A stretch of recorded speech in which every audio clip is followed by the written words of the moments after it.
start of our meeting today. I'd like to say thank you to everyone for your time. Thank you for your presence. We're in for a most amazing session today. It is the 4th Acamb National Stakeholders Conference. And I'd like to encourage everyone to please reach out to your colleagues and everyone who should be here to let them know that we've started. Thank you for your patience, and we do apologize for starting behind schedule. I will not be anchoring today's session all by myself.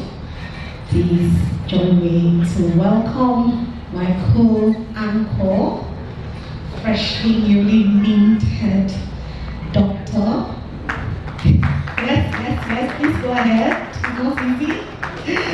So please put your hands together for Unduneche Ezurike, PhD. I want to make it easy.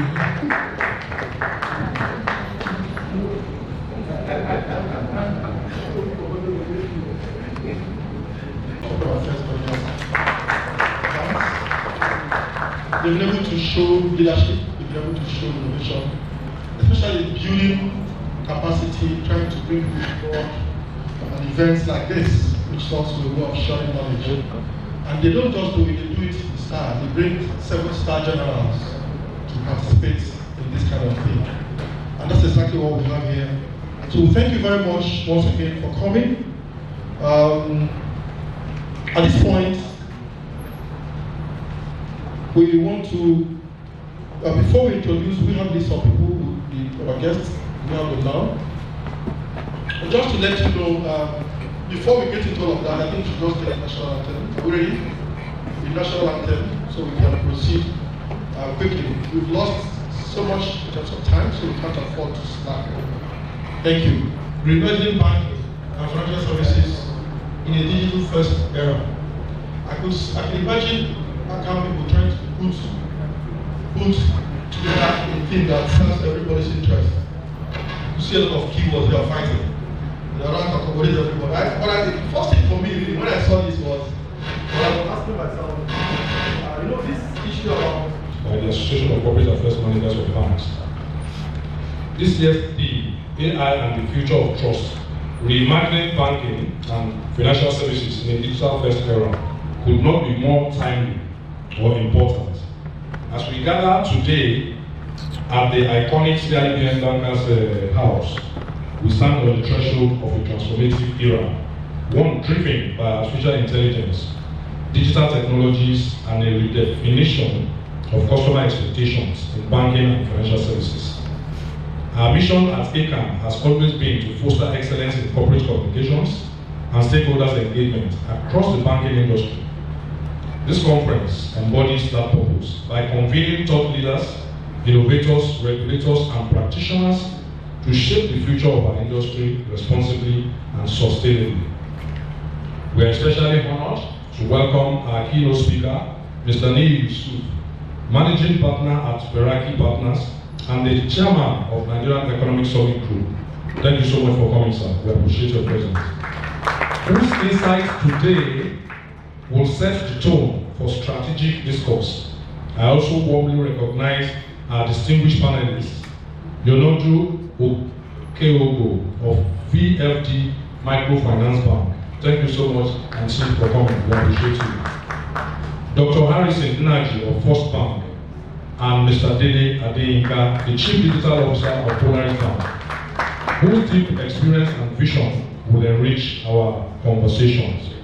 As we deliberate today, let us ask bold questions, challenge assumptions, and collaborate towards building a financial ecosystem where trust is not just maintained but enhanced by technology. Thank you once again for honoring our invitation. Let us have an engaging, forward-thinking, and impactful session.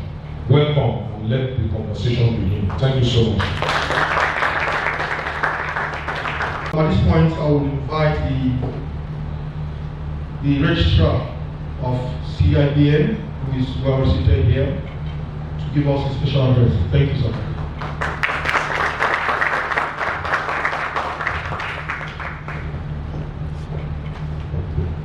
Thank you very much. Thank you very much, brand new doctor. This one more time, I appreciate you. And I also like to recognize the president of Acamb, Mr. Rashid Bolariwa, who is convening and bringing everybody here today. Please, I'm sure you were told that we're in Banker's house, right? Yes. Are we aware this is Banker's house? Correct. Okay. So as bankers, we understand the language of investment, right? Okay, so in Banker's house, we have a tradition. Clapping is an investment. If you clap for others, they'll clap for you. Let's take a clap for yourself. Our very distinguished keynote speaker today, and the chairman of NASG, and managing partner Baraki, Mr. Yusuf, I recognize you. And the same thing would like to recognize all esteemed, very distinguished speakers here present, and very distinguished shakers and movers of the industry, the Association of Corporate Affairs Managers of Banks. Without you, the banks would have gone down the drain, because you are the gatekeeper, you are the one protecting the brand and projecting the brand in good light in the public space. We will not take that for granted. Please appreciate yourselves one more time.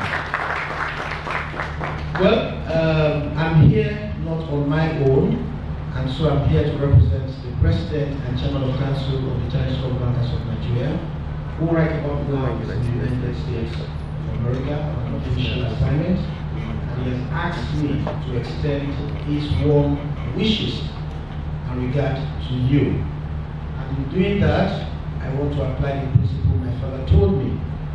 My father is a clergyman, and he's told me that the priest does not preach long sermon at evening mass, because the people want to run home. Again, we have lost some time, so we're redeeming that. I'll still pass this message to you.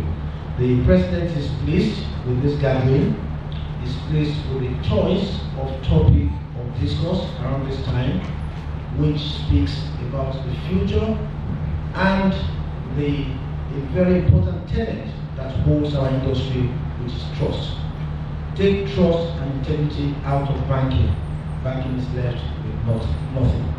And the truth of the matter is about AI. And I'm happy that we have an erudite, very distinguished, knowledgeable scholar here who's going to speak to us more about it. The truth of the matter is AI is the future. The human race has experienced several changes. We were told in history that man started from the Stone Age. From Stone Age, where man depended on hunting and picking and gathering to survive. But then we moved to the agrarian age, where they said this is not sustainable. To keep the family, we need to have what is called a backyard farm. And then they began to call it called subsistence farming. But after that, they said no, this cannot feed a nation, cannot feed a city.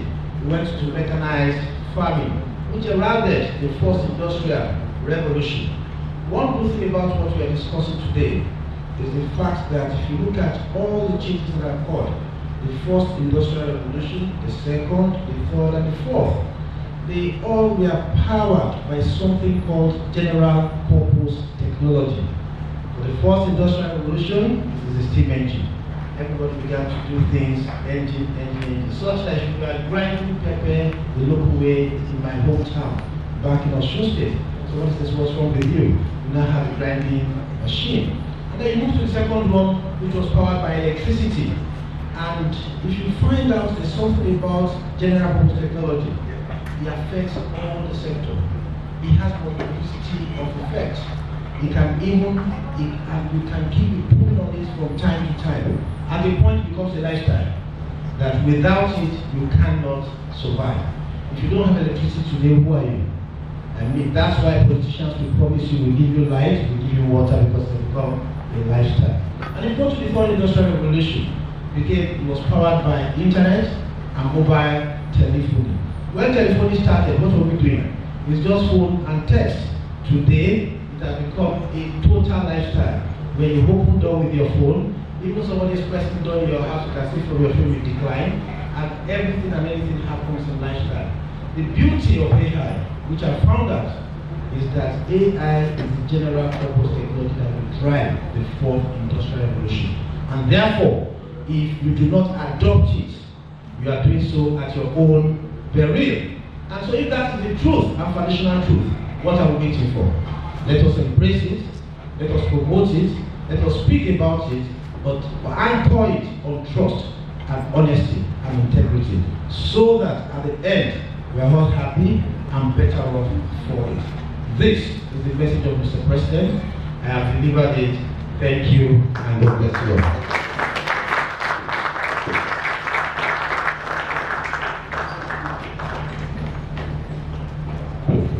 You are trying to deliver it very well. Very, very well. Put your hands together for him again. The very important thing is that the way he talks about the history of the past, you probably think he was there, but it's okay. Where we are now is that we move from AI, assisted AI, to autonomous AI, agentic AI. Very soon, 2027, they promise they will give you AI as part of the campaign promises. If you think it's impossible, they're going to say they will give you AI. So I think it's interesting. It's interesting times, really. Like I said earlier, once again to welcome some of you just came in a few minutes ago. This is the annual 4th edition actually of the annual Acamb conference. This year, we are looking at AI and the future of trust, reimagining banking and financial services in the digital first era. And we have 7-star list of the best faculty can get in this industry. Those who have conscience and those who also live inside AI. They are all here. We have a blend of them. We also have a blend of different generations, including those who are Luddites. I'm sure you know what is Luddites. Those who are Luddites, who are waiting patiently to think that AI will reverse. It will never reverse. So we have everything there. What is important is that we have a very healthy discourse. We listen to the experts. We also avoid the tyranny of experts. You know what I mean? The tyranny of experts. They bully you to agree what they have practiced over the years, you know. So it's an interesting time for all of us. Laura, I ask you again, do you trust AI? You're going to answer that question. Is AI trustworthy? Put your hands together for her. So I think we're making progress. So ladies and gentlemen, at this time I'd like to specially recognize our keynote speaker and panelist for today. Our keynote speaker is Mr. Lee Yusuf. He's the managing partner of Veraki Partners and the chairman of the Nigerian Economic Summit Group. Mr. Yusuf, sir, good morning and thank you. Please put your hands together. Please, can we put our hands together for Mr.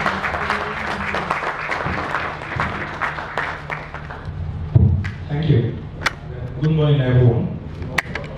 So, setting the background, setting the context, and talking about the background of AI. The second, I'll speak a bit about AI in financial services. And I know I'm speaking to the converted, so I'll probably will just rush through that. I'll talk a bit about the risk, which speaks to trust. Then I'll share a few ideas around how trust can be enhanced, as the anchor said, using AI. And I'll close with a call to action. Next slide. So the registrar in his speech talked about the industrial revolutions. And I think when Dr. Inka Ramala was praying, part of our prayer was, this is something we've got to be comfortable with, oh God, please help us.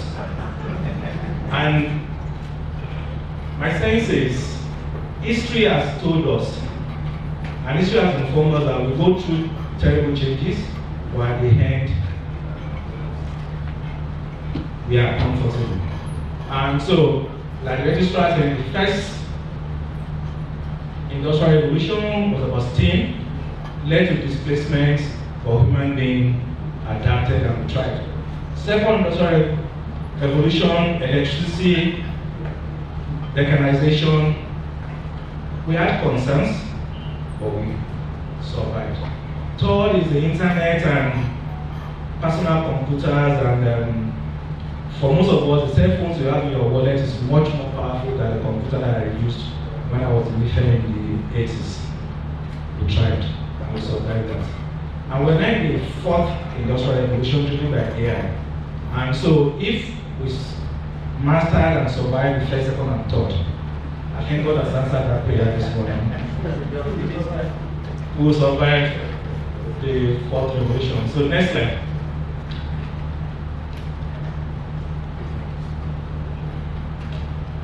Right, so AI is not new.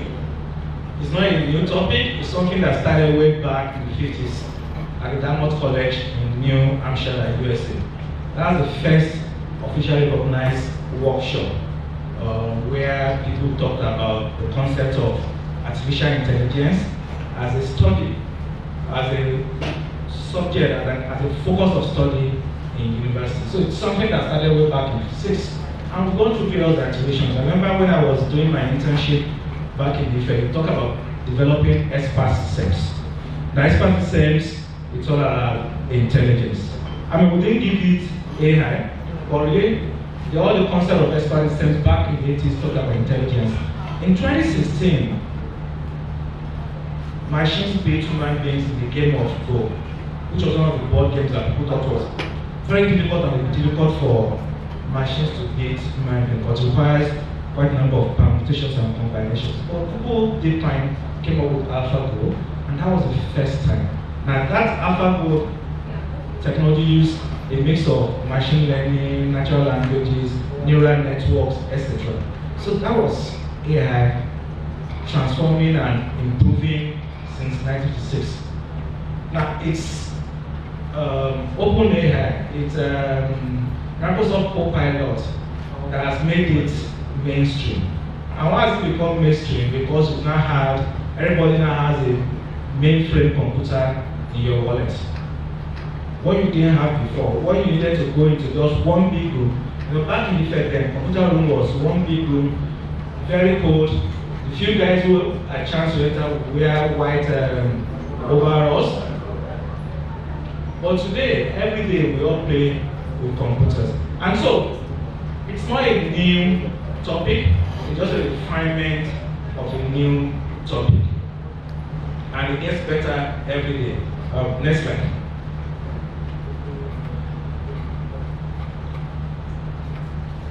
You can move on a bit. So we show the, yeah. So, the way AI has moved, it's the way has been driven by technology. And we all know how technology has shaped our lives, right? So these are two examples, transportation and communication. So when we were downstairs, Dr. Ikechi was talking about how people walked from home to school. But today, they are driven. In fact, they are not even driven, it's a machine that drives them. So it's robo-taxi, it's automatic, whatever. And that's the progress we've made. From walking, from riding a donkey, riding a bicycle, to riding a car, now to the car driving itself. Okay?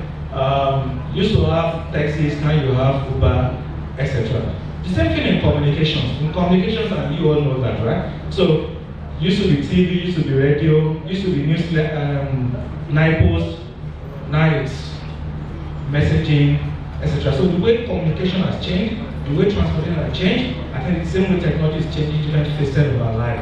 It's just that now it becomes more exponential. Next slide. And so technology has changed the way the world works and lives, and we also see the changes in banking. Right? Used to be cowrie shells, and it became paper money, and then it became ATM. At the time in the early 2000s, Nigeria had less than 24 ATMs. Offline ATMs between First Bank and SGBN. Less than 24. But today, ATMs are everywhere, POS machines are everywhere, and today you don't have to go to a bank before you transact. So all that again is technology. And we see banks now using technology, AI, to create AI agents, to create service chatbots that can interact with you, that can even predict the next thing you will do. Can predict fraud, but they also can predict the kind of services you like to get using have already built out of what you've done. And so AI, next slide, has transformed transportation, has transformed communication, is also transforming financial services. So what is Gen AI? If you move up a bit. So the MC says, should we trust AI?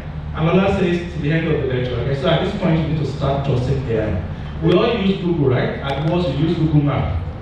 Now Google Maps will take you everywhere, but there's one or two occasions when it take you into a one-way road. Yeah. So anything human, trust but verify. So we should start trusting AI. We use AI every day. Those who use Apple, Siri, will tell you music, will open your, put on your lights, or those who use Alexa, will play music for you. So we are using AI every day. If you search YouTube for Sunny Ade music, YouTube will continue to recommend Sunny Ade music for you at a particular time. That is AI. So every day we use AI, and if you use it in our personal lives, really no reason why we won't be able to use it in our financial transactions. It's stage-wise. So this first stage is use Google Maps, and then you move to YouTube, you move to Netflix, and hopefully you use it to wire money to different accounts, and that's the way it becomes part and parcel. But what has made this topical is less about AI, but more about Gen AI. Because Gen AI is the one that has a bit of predictive, that can begin to act on its own. And that's the progression of the way this technology is moving. So with Gen AI, you can create new content. You are sure I'm the one speaking. If it was a virtual event, you never can be sure that the guy speaking is not an avatar. It's not an AI image. So AI can be used now to do quite a number of things. And it's that generative AI that is causing concerns around, should we trust? Do we know if this is real? Do we know if blood is flowing? Or it's just oil? Next slide. Right, so consultants have come up with what they call the AI bank of the future that acts based on composable components, that different components can come together from different sources, and it has different layers. But I think the thing to speak about is the agentic AI, and I've shared 3 use cases here. So in the first use case, the AI agent acts as an analyst. You want to pay invoices, so it check through the system and say these are the 2-3 invoices to pay. And then you then decide, do I pay? I don't want to pay, or I will pay just one and not pay 2 and 3. So that's the first one. In the second one, the AI agent decides for you and say, I've searched through your database and this is the invoice you must pay to me. In the third one, you say, well, Mr. Bonner, I've searched through, I've seen the invoice and I've paid. So 3 different use cases, and all use cases are possible. Same technology. One, the friction in the 3 cases are different. One use case just does analysis and allows human to make the decision and to act, to transact. The second use case does the analysis but also decides for you. But there's still human in the loop. That's just they have decided. But I don't know whether you woke up on the right side or the wrong side of the bed today, so allow you to make the final go or no go. But the third one, just don't worry. Continue to have your coffee. I'll act on your behalf. So all 3 are okay. All 3 are doing by technology. You will choose what you want, the use case you want, based on your own peculiarities. Next slide. Right, so move to the next slide. I'm sure Delia and Co will talk about this. Different use cases of AI, either in fraud detection, in credit scoring, etc. But I think the point on that slide is that the African Union is acting on behalf of the continent to define the African Union AI continental strategy. And that strategy requires that we use local African data. But what the challenge today is we're training AI based on Oyinbo data. And that will reflect in the kind of thinking, that will reflect the kind of decision they make. Like they say in computer science, garbage in, so what you feed is what is processed. So the African Union is encouraging us all to have local data sets, which will be challenging given that a lot of our data are unstructured, they're more verbal, history than written. In fact, written data, our written history, written for us by Europeans, that's where they discover the river near my house. And so that will challenge us. I think it's probably the greatest challenge we'll have around AI. Next slide. I think we all know how we are using AI to upskill our workforce, to detect fraud, etc. But we are at the early stages.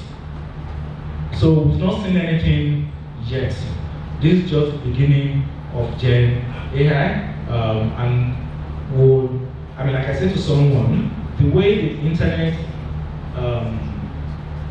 web, and social media, the way they transformed our world, AI will transform it exponentially, much more. So you can just imagine what the internet has done, or what the www or guy the top has done, or what the social media has done. Then multiply that exponentially. That's what AI will do for us. So we can't predict how far it will go, but we just know that it will really transform the way we work and live. No one would have predicted that in Nigeria, in our public primary schools, we're doing virtual teaching before COVID. But COVID came, we adapted in health, in education, in different things. Right? The average woman that is selling stuff now will sell it on Instagram. They don't do IG, they will use their WhatsApp and send picture to you. And they're using technology in ways we can't imagine. So I think the same thing will happen. This is something done in the US, and you see that financial services is one of the top 4, and the other one is using Anthropic, Claude, and financial services again is also one of those that's moving. So your industry is one of the fast adopters of AI, and that tells me that even if AI will crawl, your industry will have to make it to run. And I was chatting with Dele that we can't escape banking. Because even when you take a car, you fuel it, it's payment, it's banking. When you buy Acamb, you exchange value, it's payment, it's banking. And so increasingly, I think the financial services will have to bring AI mainstream.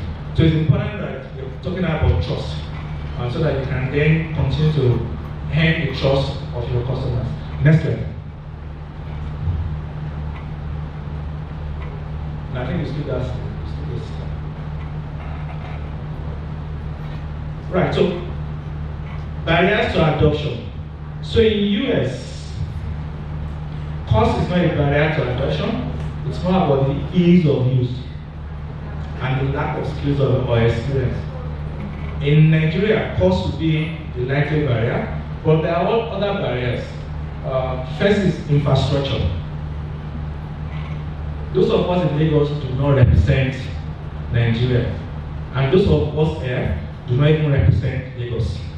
Your VI Lekki is different from places where I grew up in Abuja, and those are even different from where I schooled, which is different.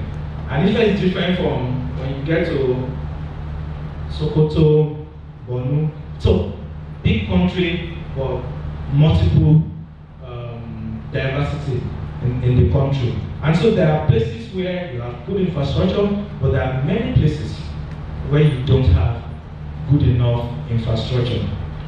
Even in Lagos, where sometimes your network will fail. So that is a challenge that will limit the adoption of AI. Cost, of course, especially if it's foreign trading. If you continue to use foreign AI, whatever, and then when it moves from 1600 to 1 era to whatever it's going to move to, then your cost also increases. Skills is an issue. Literacy is an issue. Nigeria has an adult literacy rate of 55%. Yeah, 55% adult literacy level. In China has a population of 1.3 billion. Adult literacy level is 96%. Yeah. So for context, so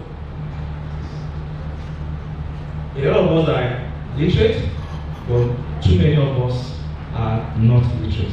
And so that again can affect, but I'm confident that Nigerians will innovate around UI, UX, that's the user experience. But literacy is something to address. Regulatory barriers are something to address. Next slide. The SEC is in the forefront. CBN is trying to understand what to do around blockchains and co. And so those regulatory flux can also affect. Next slide. Yeah, then training. I'm talking about data. We need to train with local data sets, African data sets, Nigerian data sets. I'm working with a group of Nigerians in Seattle who are working with 2 universities in Osun to try and create local languages.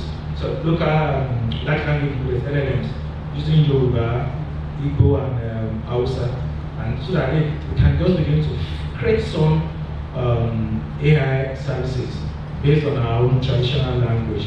At least those 3 languages are mainstream, even though my own Jebu is not there. But we all speak Yoruba, sort of. So what are the risks?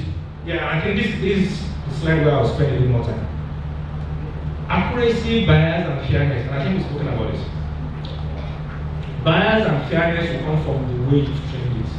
If you trained it with masculine only data, it will be biased against female. If you train it with data from VI to Ileki, it will be biased against your carry on, etc. So security is an issue, accountability and responsibility is an issue, and the way you design against that is by putting a human in the loop. Remember the 3 use cases. AI can analyze, AI can decide, AI can execute. So you want to start with AI analyzing, and as you mature your operations and your users also become more attuned, then you move to AI can decide. I mean, I'm on the board of the school, and we did a phishing simulation test a few months ago. The result like Kuda Bank uses AI for customer onboarding, etc. And so for them, there is a secure data pipeline and also human in the loop. So it's not your use case 3 where it decides. It's use case 1 or use case 2 where there's a human being in that middle. Next slide. The challenges, challenges banks will face with the complexity of the environment. Legacy systems, we all have old systems. The older the bank, the older the number of systems that you have. How do you then integrate the old with the new? How do you integrate the past with the present and with the future? That's a challenge, and that speaks to the kind of enterprise architecture that you put in place. Our data sources sometimes will be fragmented. The data in corporate affairs is not what you have in nature, and when nature doesn't speak to finance, when finance doesn't speak to retail, when retail does not speak to risk, fragmented data will be difficult to use that to train your AI. So you want to have unified data. I mentioned earlier the trainability between speed and explainability, or even between fluidity. You want to do things quickly without friction, without a lot of human touch. Customer literacy, we've spoken about that, to drive understanding. Data integrity and security, we've spoken about that. Regulation, we've spoken a bit about that. Right. So next slide. Those are some of the challenges that we will need to focus on. But in all of this, 5 things, there should be 5 items there. First is focus on governance. So AI is not just a technology thing. We'll start with governance. There are people implications, there are policy implications, there are tech implications, there's even repetition implications, which is where corporate affairs managers do come in. Focus on foster ethical AI development. AI to deliver based on governance that have been set, based on the policies that have been set, and design based on human needs and human requirements. Let your AI systems be such that can explain what has been done. Don't make it into a black box that nobody knows what is inside. So follow regulations, follow data privacy. Consumer protection is important. Drive innovation, drive collaboration to reduce costs. AI is expensive. To train, to acquire large data sets, and to continuously train, it's quite expensive. So we need to work together and leverage others to make it work. And lastly, we must support our own local AI entrepreneurs so that failure is not fatal. And I think fundamentally it's such that we are also not AI consumers. The continent should not be a continent of AI consumers. We also should produce a few things, from us to the world. And I hope that from this conference this year, we can have a few ideas that we can take to the world. Thank you.